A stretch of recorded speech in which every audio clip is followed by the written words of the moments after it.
Então, gente, hoje o meu filho está comigo, Frederico, tá aqui.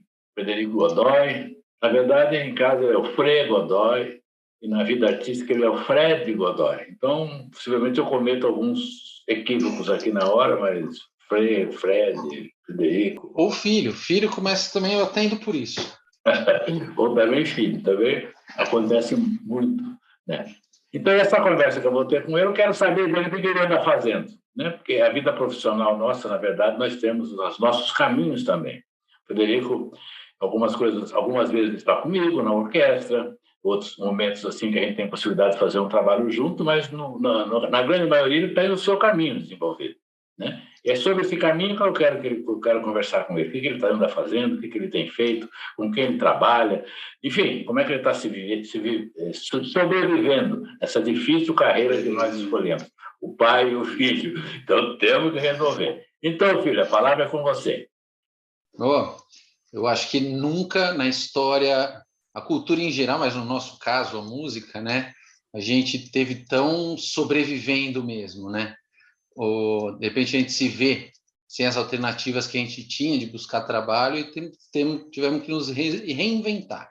Uma tecnologia talvez que a gente também nem tivesse preparado para usar, né? Então, além de usá-la, ter que descobri-la de uma forma mais competente para nós, né? E é um desafio interessante. Esse é o meu problema, né, filho? Esse é o meu problema. Então, de todos, né? É o problema de todos. As teclas que a gente está acostumado a apertar saem notas, né? De repente a gente se vê tendo que apertar a tecla de computador e nenhuma está relacionada a som, e aí fica complicado. Eu acho que foi um desafio, tem sido, né, um desafio muito interessante, é um teste de criatividade, acredito que para a categoria toda, né, não só para nós. Mas estamos aí. Você sabe que a gente vai criando, né? Se o trabalho não aparece, a gente cria um. Eu aprendi isso com meu pai, né? Não sei se te falei dele já ou não, mas tudo bem. Estamos passando um momento ainda. A música está muito sacrificada, né, pela essa pandemia aí, meu Deus do céu.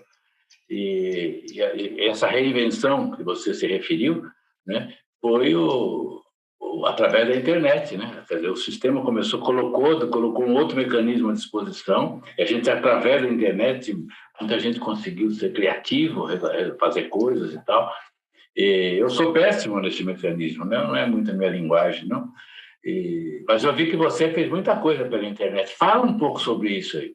Como é que você fez? Vamos lá. Eu acho que eu aproveitei muito para entrar em contato comigo nessa situação e expor o que eu fui descobrindo dessa forma, né? Então, a gente acabou usando a internet bastante para poder divulgar aquilo que a gente faz em casa, que poucas pessoas sabem realmente como é que é a vida do músico, enfim, dentro de casa, o processo dele, né? Então, eu criei aqui o Piano Sunset, que eu coloco o meu piano na varanda de casa, virada para o pôr do sol, e dentro da inspiração que a natureza dá, a gente sai tocando. Eu tive bons resultados, bons retornos também. É gostoso e eu acho que eu vou continuar, independente se a gente puder tocar para fora de casa, né? Eu achei que foi legal, a resposta foi boa, a gente se mantém praticando, estudando, divulgando o trabalho, e eu acho que, acima de tudo, em contato com as pessoas que buscam música também nesse mundo maluco, né? Que é uma linguagem que eu costumo dizer que ela é tão fluida quanto a água, né? O que a água alcança fisicamente, a música alcança fisicamente e astralmente. Existe esse termo? Astralmente? Eu sei mesmo. Vale tudo. E colocar ali o piano foi legal. Eu tive uma resposta boa dos vizinhos, inclusive, que vieram agradecer. O prédio ao lado, os vizinhos à frente e ao lado. Foi bem bacana. Foi bem gostoso. Você tem, evidentemente. Se você passou, você gravou, né? Gravamos, pode passar. Então vamos começar o nosso encontro com essa. O Frederico como é que é? Frederico na janela, não? Frederico na sacada? Pode ser na varanda, chama Piano Sunset. Piano Sunset. Fred na varanda. É isso, Fred na varanda. Então vamos nós. Mostra o primeiro trabalho do Fred na varanda.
legal. Poxa vida,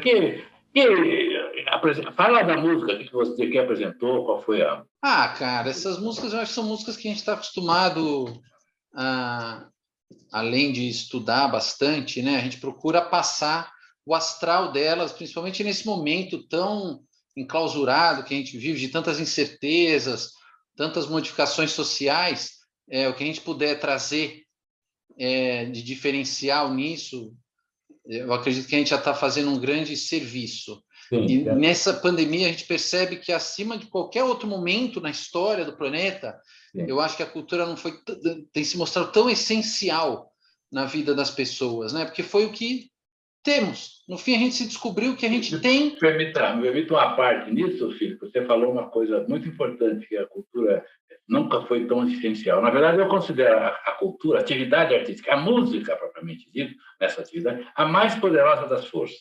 Né? Através dela, você consegue revoluções sociais, você acaba com a miséria do entorno, e tem uma série de coisas, porque é uma força muito poderosa. Né? E essa transformação, essa pandemia nos obrigou a fazer também coisas assim, e um outro mecanismo que levou a você ter sucesso com a atividade cultural, atividade artística, foram as leis de incentivo à cultura. Né? Através delas, muitos trabalhos tiveram apoio, quer dizer, independentemente do governo, que deveria estar apoiando sempre. Mas como a gente tem certa dificuldade com relação a isso, ainda bem que as leis de incentivo chegaram para contribuir com esse tipo de trabalho. Aí que eu quero saber, como é que ela afetou a sua vida? Se está afetando, se você tem praticado através desse mecanismo chamado as leis de incentivo à cultura. A gente busca, né? Sempre são alternativas. Eu acho que o governo faz a função, ou deveria fazer, né? Essa função de incentivar a produção cultural. Porque em momentos como esse, a gente percebe o quão essencial ela é para quem faz e para quem consome. E a gente busca essas alternativas, né? Então, há editais que aparecem para a gente contribuir, a gente busca formatos, as pessoas também têm que se acostumar com esses formatos, não é só nós que vamos produzir, que a gente tem que usar essa tecnologia, mas quem está acostumado a sair para assistir alguma coisa, de repente consumir tudo isso dentro de casa, né? Até a própria comunicação, acho que de uma certa forma aproximou o artista do público, porque são formatos que são já consagrados hoje em dia e que a gente tem que aprender a usar. As leis de incentivo vieram também para estimular esse tipo de formato, o uso da tecnologia e ampliar o alcance do nosso trabalho também, o que é ótimo, né? Pela gente de você e de outros colegas, um outro aprendizado, né? Manipular, como é que eu vou fazer essa busca? Que tipo de projeto eu gostaria de fazer? Você já chegou a fazer algum projeto especificamente assim, ou para criança, ou com música propriamente dita, assim, que você acha que gostaria de comentar? Sim, eu procuro sempre, eu sempre trabalhei, né? Sempre dei aula, e o estímulo que os alunos dão, da gente propriamente criar o material para eles, né? Tem. E, sem dúvida, os filhos, né? Os filhos ajudam muito. A gente fica muito criativo. Eu acho que a nossa vida vira um musical. Eu não sei, a sua sempre foi um musical, mas a minha também, né? Mas a gente acorda e fica bom dia, luz, bom dia, filho, bom dia, vamos almoçar. O almoço é lindo, tal, tal, tal. Vamos tomar banho, chuveiro é gostoso, chuveiro, vamos dar. Eu lembro quando a gente era moleque e você fazia música pra gente, música para Jana, tudo, a gente, de repente fez sentido. Depois que eu tive filho, eu fui entendendo um pouquinho você também, né? A Janaína do Isso. Janaína tem umas 40 40 músicas só para ela. Janaína do... Da Camila. Federico. Era lindo, era muito legal. E depois que eu tive filho, eu acho que eu entendi você também um pouco nesse sentido, mas trabalhar com alunos de qualquer idade também é sempre uma iluminação, né? É sempre uma relação fraternal, paternal, de criação, de ensino, tal. E eu acabei desenvolvendo um monte de coisa. A gente vai ficando, né? Acho que nessa pandemia ainda você vai ficando, ou você fica muito criativo, ou você fica muito estacionado, né? Eu acho que uma das coisas que a gente tem no nosso meio familiar, inclusive, é esse estímulo à criatividade, né? Eu me considero de muita sorte porque eu tenho, na dúvida, eu te ligo, entendeu? Então, na vida está tudo certo. Mas realmente é isso, nos obrigou a isso. Ou você se reinventa, aquilo que a gente falou no início, né? Ou é uma depressão total, né? Você vai para o hospital. É horroroso. Se internar, né? E a nossa função também, acho que é criar essas alternativas de equilíbrio mental para outras pessoas também, inclusive para a gente. E aí eu tenho escrito muita música, eu sei lá quantas músicas eu fiz nessa pandemia, mas eu fiz música em inglês, em português, em espanhol, música para crianças, músicas para adultos, música para todo mundo. E um dos projetos que eu comecei a fazer, que eu acho legal, são músicas que tratam de valores intangíveis, né? Então, eu resolvi criar um monte de música em relação a isso. Então, tem música que fala sobre a amizade, música que fala sobre o amor, sobre a arte, explica um pouco sobre o que é entusiasmo, fala sobre o futuro. E eu agreguei, por enquanto, são 12 músicas, mas eu já fiz uma listinha aí de mais umas 20 para fazer, que fala exatamente sobre isso, para estimular as crianças a entenderem esses valores de uma outra forma, né? Coisa que é difícil de explicar, não é isso aqui é uma pedra, isso aqui é um carro, isso aqui é uma janela. Como é que você vai falar de amor, né? De alegria, de amizade? Então eu fiz uma pesquisa assim, em ritmos do mundo todo e fui fazendo cada música de um ritmo. É muito legal. Tem 3 que eu acabei gravando um vídeo assim só para demonstrar um pouquinho quais são as músicas, e eu acho que o poder do alcance delas também. Uma que fala sobre a arte, que eu adoro, que eu usei um ritmo meio Stevie Wonder, assim, um lance meio soul funk americano, bem bacana. Um outro que fala sobre o amor, que eu usei o reggae, né? Que fala que a Jamaica é a ilha do amor. Então eu fiz uma coisa meio reggae jamaicano, assim. E uma que fala sobre desculpa, por favor e obrigado, né? Que são 3 palavras mágicas que são bastante usadas. Inclusive, tem uma história, né, de um mágico que foi numa festinha de criança, ele estava fazendo a mágica, falou, agora vamos lá, qual é a palavra mágica? Aí todo mundo, por favor. Aí ele, não, a outra palavra mágica, obrigado. E uma mãe gritou lá de trás, abracadabra, ele isso, tal, não sei o quê. O pessoal ensina, né, para os filhos, a palavra mágica, por favor, obrigado.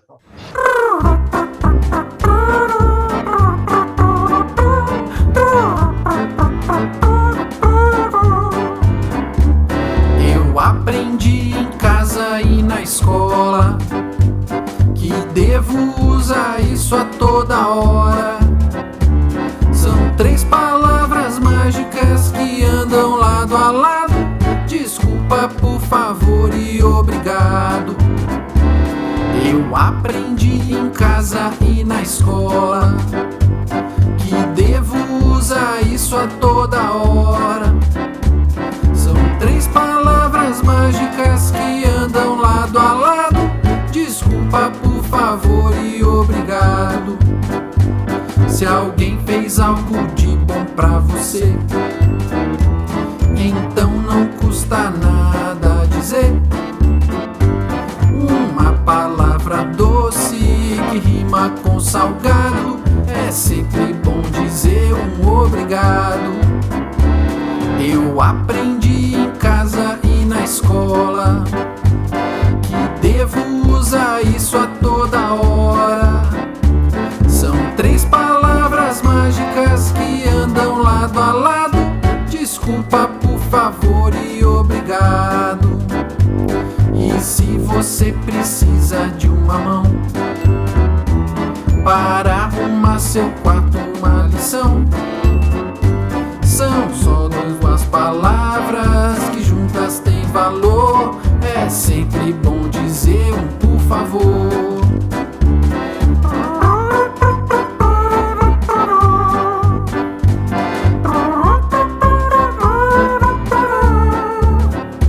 São 3 palavras mágicas que andam lado a lado: desculpa, por favor e obrigado. Mas se pisa aqui no meu dedão e eu sem querer soltar um palavrão, não quero um castigo, nem me dê uma multa. volta, pois sempre vou pedir uma desculpa. Pois sempre vou pedir uma desculpa. Pois sempre vou pedir uma desculpa.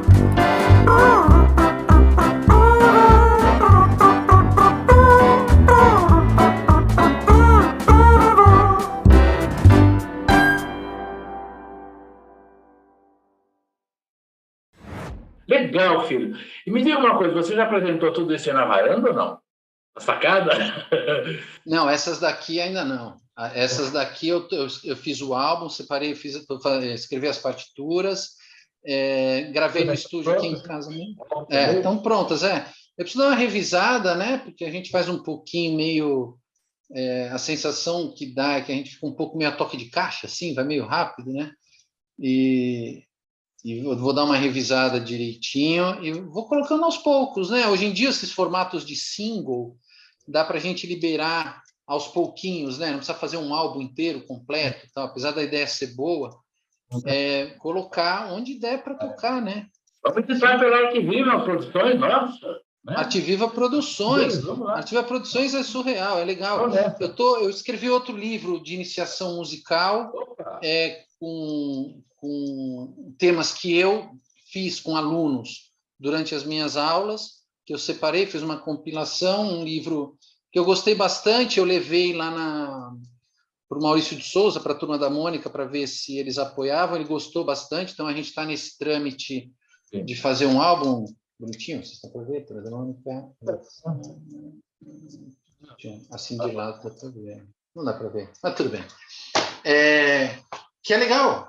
Eu gosto, até porque tem os livros, a música e o ensino musical, ele tem digamos, um inimigo muito claro, assim, que é o imediatismo do resultado de outras mídias, que o ensino musical tem pouco, né? A gente precisa sentar e fazer hoje em dia. Qualquer pessoa sentar meia hora de frente a um instrumento e tocar é muito heróico.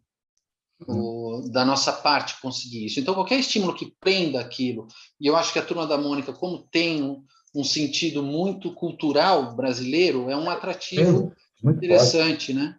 É um atrativo interessante. O que eu percebo é que a gente tem que agora aprender a usar a mídia em nosso favor, até do ensinamento musical mesmo, né? Para ver como é que as pessoas conseguem juntar toda essa tecnologia, né? Porque nós ficamos muito analógico no nosso sistema.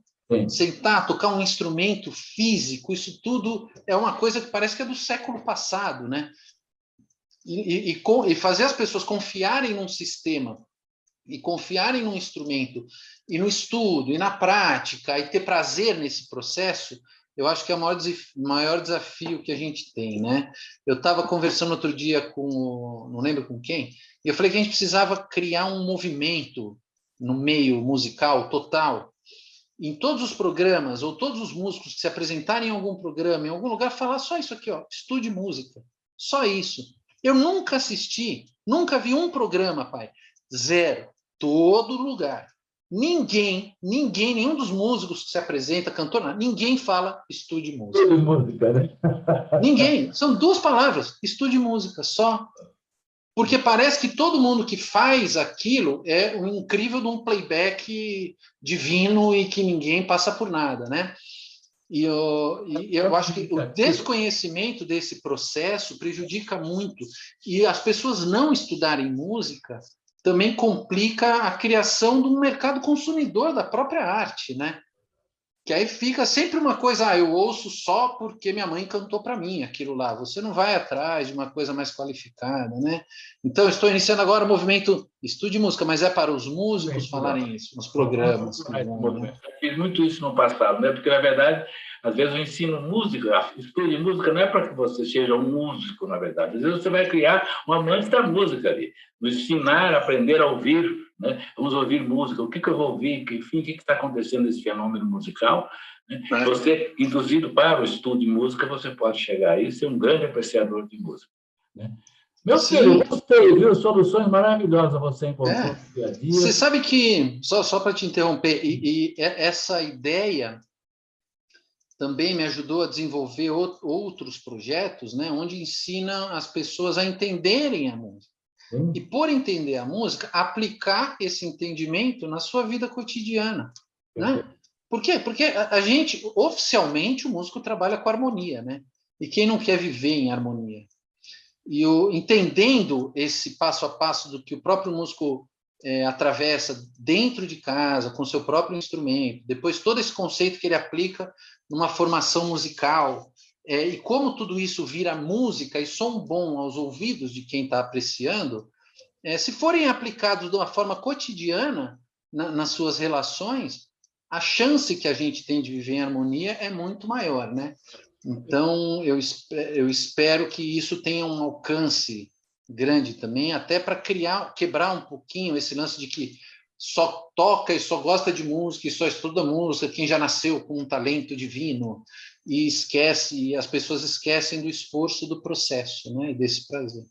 Vou dizer que essa conversa aqui irá continuar em outros momentos, que vai acontecer aqui, né? Vamos aguardar. Nesse momento, a Orquestra Sinfônica Arte Viva, com a presença do Fred Godoy, ou Frederico, ao piano da orquestra. Até logo.